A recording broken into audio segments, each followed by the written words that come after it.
Terceiro domingo do Advento do ano A, Mateus 11, 2 a 11. És tu aquele que há de vir ou devemos esperar outro?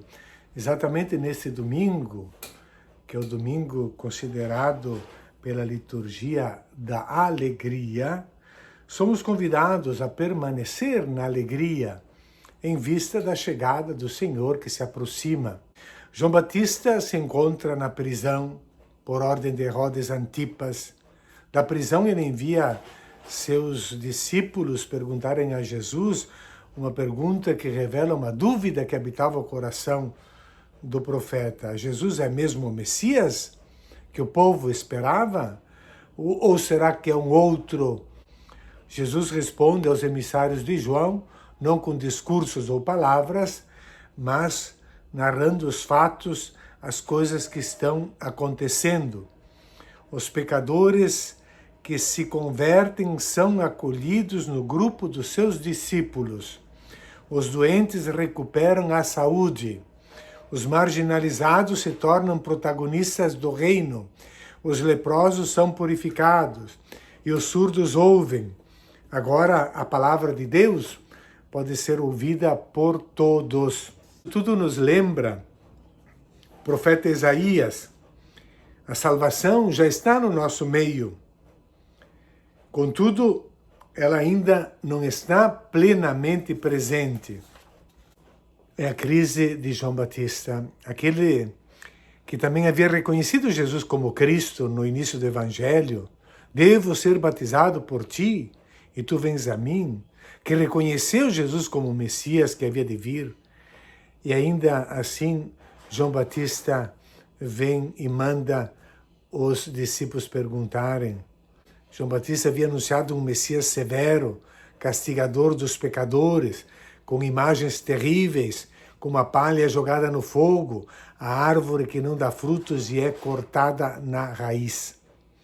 Mas Jesus mostra outra coisa. Ele é a expressão de um Deus de amor para com todos, e não só para alguns. Ele veio nos mostrar um novo rosto de Deus. Jesus comparou Deus ao sol que brilha sobre todos, bons e maus, a água da chuva que desce sobre todos, merecedores e não merecedores, porque Deus é amor e o seu amor não julga, não condena, mas vem oferecido a todos. É a crise de João Batista na prisão. João estava na prisão, porque havia denunciado o rei Herodes, que tinha tomado a sua cunhada como esposa, afastando-a do seu irmão.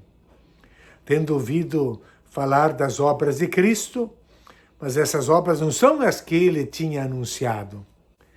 As obras de Jesus comunicam vida. Enviou-lhes alguns discípulos para lhe perguntarem. Os discípulos já apareceram como críticos de Jesus pela questão do jejum, que os viu mesmo associados aos inimigos de Jesus, os fariseus. A pergunta que fazem é um ultimato, pois colocam Jesus contra a parede. Ou, trata-se de uma praticamente excomunhão. És tu aquele que há de vir ou outro? Isso porque Jesus faz o contrário do que João Batista havia anunciado. Para João Batista, Jesus é o novo Moisés, que mais uma vez teria que executar as famosas 10 pragas do Egito para libertar o povo e punir os inimigos, expulsar os inimigos. Pois bem, em vez de 10 pragas, Mateus vai narrar 10 ações prodigiosas com as quais Jesus comunica a vida, e vida até mesmo para os seus inimigos. Como, por exemplo, quando ressuscita a filha do chefe da sinagoga, enquanto o filho do faraó foi morto nas pragas do Egito. Mas Jesus ressuscita a filha do chefe da sinagoga. Jesus evita discussões teóricas e vai diretamente aos fatos. E de contar a João que estáis ouvindo e vendo. E Jesus enumera 6 ações relatadas pelas obras tradicionais do Messias, que vamos encontrar repetidas no capítulo 35 e no capítulo 61 de Isaías. Os cegos recuperam a vista, os coxos andam, os leprosos são purificados, os mortos ressuscitam, os pobres são evangelizados. Jesus, porém, ao citar o profeta Isaías, também critica o profeta Isaías, porque nas duas citações, tanto em 35 como em 61, Jesus evita o versículo onde se fala da vingança de Deus contra os inimigos, contra os pagãos. Diz assim: dizei aos corações conturbados, sede fortes, não temais, eis que vosso Deus vem para vingar-vos. 35:4. Ou, vem proclamar a libertação dos presos e um dia de vingança do nosso Deus. 61:2. Deus é amor, comunica a vida e por isso não vem julgar, vingar, destruir ninguém. Feliz aquele que não se escandaliza por causa de mim. Feliz, bem-aventurado, significa a plenitude da vida. Aquele que não se escandaliza tem a plenitude da felicidade. E qual seria o escândalo que não se escandaliza? Qual seria o escândalo que Jesus está produzindo? O escândalo é a misericórdia de Deus. Um Deus que não recompensa os bons e castiga os maus, mas oferece seu amor a todos, bons e maus, foi motivo de escândalo para a mentalidade religiosa, tradicional então e hoje. Tradicional no Antigo Testamento, mas que sobrevive ainda hoje no coração de muitos que se dizem cristãos. Os discípulos de João logo partiram. Jesus começou a falar às multidões sobre João. O que fostes ver no deserto? Um caniço agitado pelo vento? Talvez porque os discípulos não reagiram às suas palavras, não aceitaram o exemplo de Jesus, talvez não tivessem concordado com a palavra, com os exemplos de Jesus. Jesus elogia João Batista e pergunta ao povo, à multidão: o que fostes ver no deserto? Um caniço agitado pelo vento? O caniço agitado pelo vento, além de remeter a uma célebre fábula de Ésopo, do caniço flexível, que não se rompe e resiste, enquanto a oliveira é forte, mas é arrancada pela tempestade. O caniço tem uma particular referência, neste caso, porque é imagem também da pessoa oportunista. Alguém que não tem palavra, que não tem coerência. Então, oportunista é a pessoa que se inclina diante de qualquer um para manter o seu lugar, para manter o seu prestígio, a sua participação em algum privilégio. O vento sopra de um lado, sopra de outro, e o caniço sempre se inclina de acordo com o vento. Assim também as pessoas oportunistas sem caráter são dobráveis de acordo com a situação. São falsos. O que fostes ver? Um homem vestido com roupas finas? Mas os que vestem roupas finas estão nos palácios dos reis. Nos palácios dos reis vivem os cortesãos.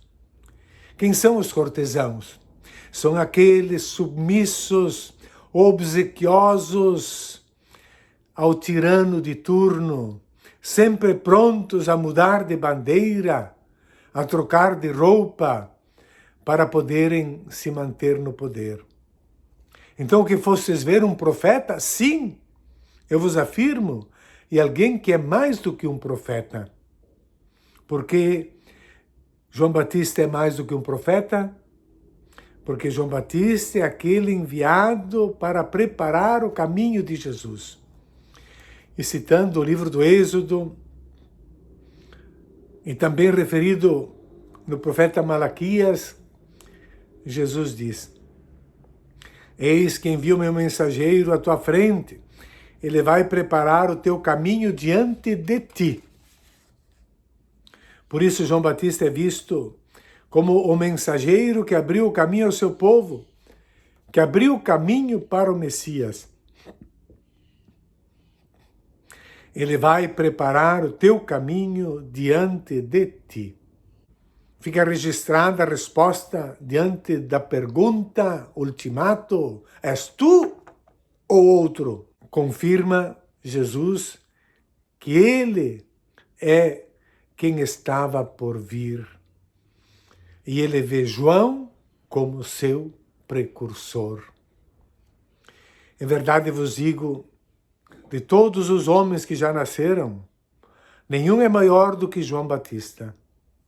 Aqui o grande elogio que Jesus tece a João Batista, o maior nascido entre as mulheres.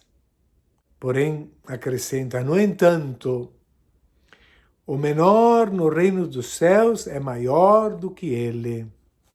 O reino dos céus é a comunidade de Mateus, que se apresenta como uma sociedade alternativa, uma comunidade diferente, onde se entra pela bem-aventurança da pobreza, não pelo poder, pela recomendação, pela força do dinheiro, pela violência. Bem-aventurados os pobres, porque deles é o reino dos céus. João Batista não pôde entrar nesta comunidade, porque, na verdade, ele foi preso. Nesse ponto, João Batista, ele é como Moisés. João Batista e Moisés conduziram o povo rumo à libertação. Mas assim como Moisés, João Batista também não consegue entrar na terra prometida, no reino dos céus. João Batista não pôde entrar no reino, porque não basta ter nascido de uma mulher. É preciso um novo nascimento, que se realiza através da escolha, da conversão, da mudança de vida, um nascimento no Espírito, para fazer parte do reino de Deus, da nova comunidade, da nova sociedade que Jesus veio inaugurar. João Batista veio preparar, não conseguiu entrar. João Batista está na soleira do Novo Testamento, mas não entra.